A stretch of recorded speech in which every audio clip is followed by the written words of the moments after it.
Last week it rained and rained and rained, and this week here we are, nothing but sunshine and temperatures up into the 80s. I am never a fan of hotter temperatures, but I am a big fan of sunshine and having some time to be outside, enjoying the beautiful fall colors that are starting to pop out everywhere, and just to do some of the things that I love doing outside, like my laundry and trying to clean up some of the mess in my overgrown yard and garden. That felt really, really good. Up here in the Hudson Valley, we've definitely gotten a bit too much rain, but nothing like our friends down in New York City who had all of that flooding. So we've got a lot of mud and a lot of bugs because of the mud, which made my little frog friend happy, but it's made it a little bit difficult to be outside.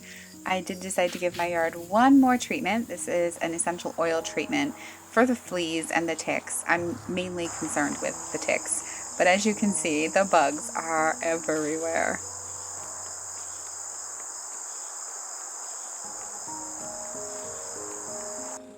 Very soon I'm going to have to take my little portable washing machine back inside, and doing laundry won't be nearly as fun.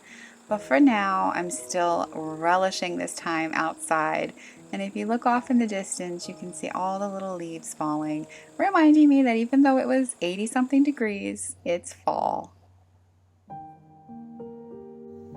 Remember these mums? I found them a few weeks ago at Lowe's on the clearance rack. They were $2 and $3. I think one of them was $2. The rest were each $3. I don't really know why they were on the clearance rack, but you very smart ladies told me to remember to deadhead and also to remember to water from the root, to put a pot underneath so that the roots can soak up the water rather than watering from the top. I did not know that. And the deadheading, I knew that. It's just sometimes it's very easy to forget to do it. So that was you reminding me, and now I'm reminding you to go out and deadhead your plants.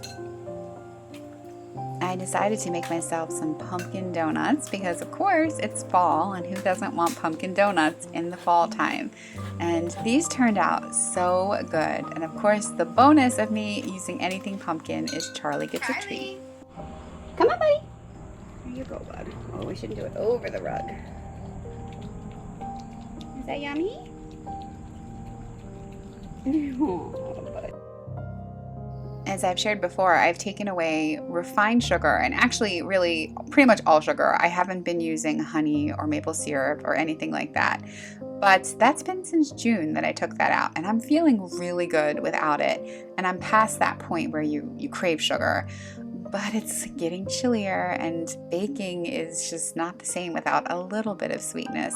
So for these donuts, I added in about 2 tablespoons of date sugar, which is something that's kind of new for me to work with, but it turned out perfect. It added a teeny tiny bit of sweetness. But the best part was I ground up some coconut and some walnut, and adding that into the donuts was just perfect. It gave it a little bit of extra interest, a hint of sweetness from the unsweetened coconut, and these were just yummy. Your palate kind of changes once you're used to not having the refined sugar and having a more gentle taste where the flavors aren't so strong. I don't know, I'm getting used to it, and I'm starting to really, really enjoy it. I don't have much room to store any kind of pots or pans or fancy cooking equipment in this teeny tiny little kitchen, but my donut pan, I love it, and it is worth the space it takes up. Yeah, who's out there? Who is it? Let's look. Who's out there? Come on, who's out there? Who is it? How are they doing the lawn down there? It's not raining anymore, is it, buddy? You just want to be outside. Poor buddy.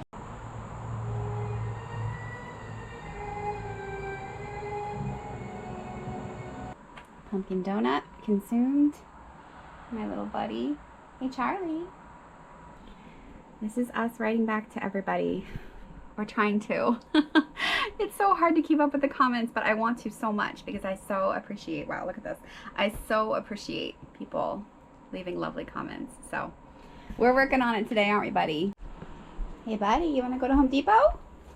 You want to go Bubba's in the car and go to Home Depot? I'm gonna get you. Oh, that means you do want to go.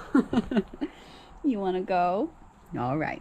One of the things I've been meaning to get done in the yard is to move the fire pit into a different spot. So Charlie and I were off to Home Depot to get what we needed.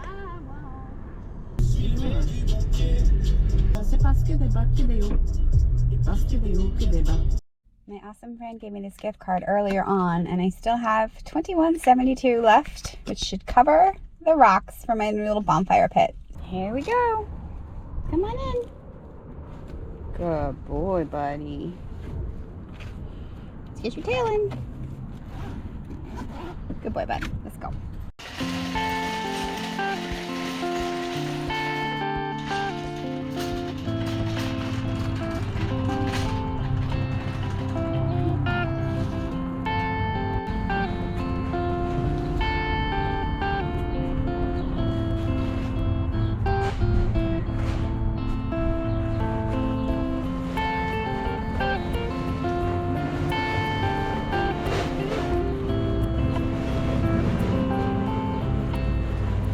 Now that I've spent the whole summer in this yard, I realize that there's too much gardening space.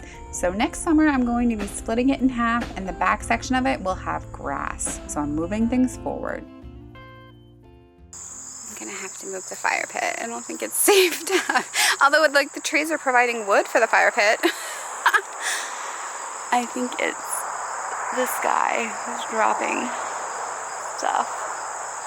It's gonna come down soon in a storm for sure. So I think it's a good thing to move the fire pit.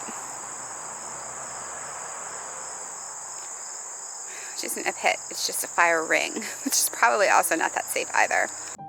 As I was working on this little section with the fire pit, that's when I realized, wait a minute, why don't I just have the back section of the yard be grass, which this whole yard used to be grass. The previous tenant went ahead and put down all of the mulch, which is so pretty, but I just wasn't able to maintain the weeds that were coming through the mulch all summer long, so it just became an absolute mess. So I'm thinking with grass back there, I can just mow it and then maintain the beds in the front section of the yard easier without having to worry about that back section. So that's the thought. We'll see what happens. It really is true that you have to live and work in a space before you can understand it and know how to work with it best. So this summer was my first summer here, and I did all kinds of learning, figuring out areas and how things work here in the yard, figuring out the challenges and also the things that are easier in this yard than maybe other areas I've worked in. And so I've definitely learned. I've learned what will work with my limited budget, with my limited time, and what will be the best way for me to move forward. And with the limited budget, it just takes creativity, like using this beat up old fire pit that I've had forever. But with $12 worth of pretty rocks, it's a very pretty little addition now.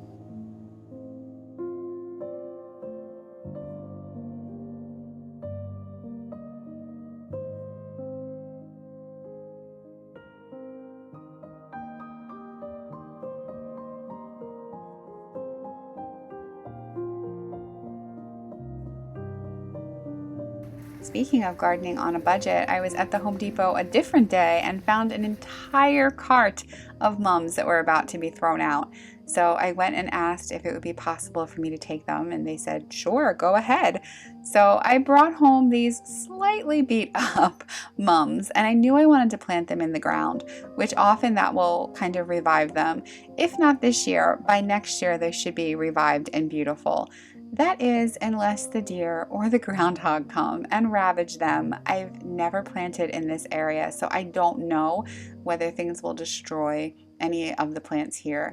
But since they were free, it's not too big of a risk to try it.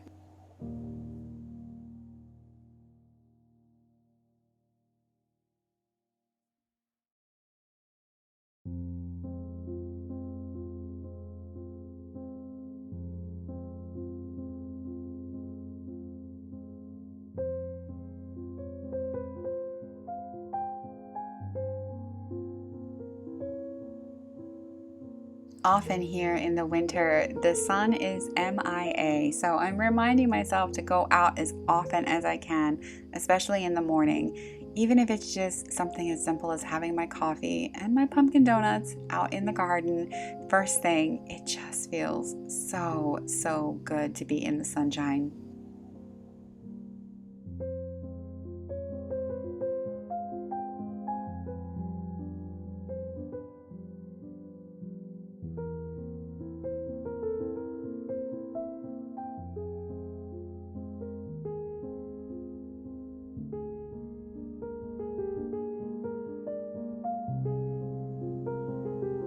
My herbs are still absolutely plentiful out here in the garden. As I mentioned before in a few other videos, it's kind of the only thing that was a real success for me this year in the garden. And a few of you smart ladies reminded me that I can pick all the herbs and freeze them, which I wasn't planning on doing. I was actually planning on going ahead and drying them out and storing them that way.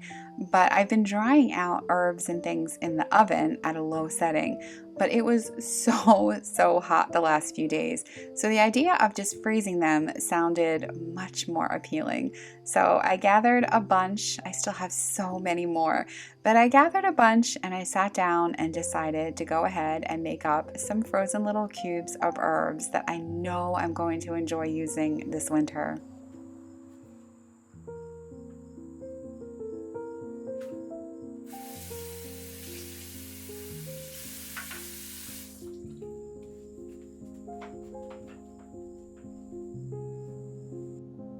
This was just a few of the herbs that I went ahead and collected, and I decided that I wasn't going to freeze them separately, that I was going to just mix up a few cubes of all of the herbs together, because these are the herbs that I will usually use in my stews. I almost always use them all together, so I just decided to freeze them together that way because it will make it so much easier.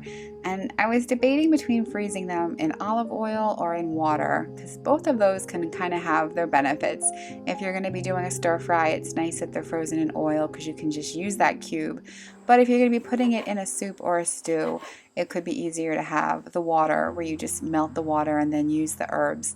But I decided to get started and do mainly the olive oil method so that I could use it to do my stir fry before I put the ingredients into the soup. So I mixed them all together, and let me tell you, the smell in my house, I had purposely decided to not listen to music or turn on any video or anything. I just allowed myself to really just enjoy the scent of the herbs, and it was absolutely amazing. And interestingly, normally it's rosemary that is my favorite smell, but this time it was the sage that just made me feel so calm, peaceful, and happy. So I thoroughly enjoyed doing this. I have so many more herbs to go ahead and chop up and make more cubes with. But this got me started and was a reminder to me of how easy of a project this is. And I know it's going to really come in handy this winter.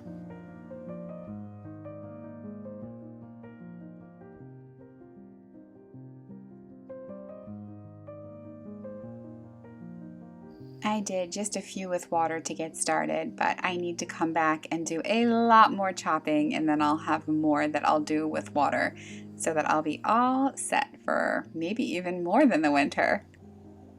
I have been trying to get on my little mini trampoline every day. It was a goal of mine to be out here all summer on the trampoline, but things just didn't go as planned. But I decided it's better late than never, and I gotta say, it does feel so good to jump around like a little child.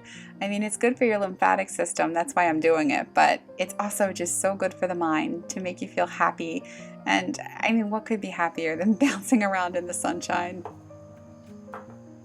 I'm also super happy with these frozen herbs that I made, and I'm excited to use them this winter. I'm excited to make many more of them because there are still so many herbs that I need to pick and chop up.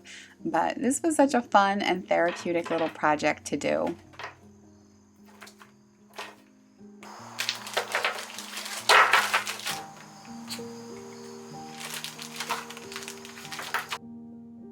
Well, it's the end of another video. I thank you again so much, as always, for being here. I appreciate it so much, and I hope whatever you do this weekend, that it's a wonderful weekend.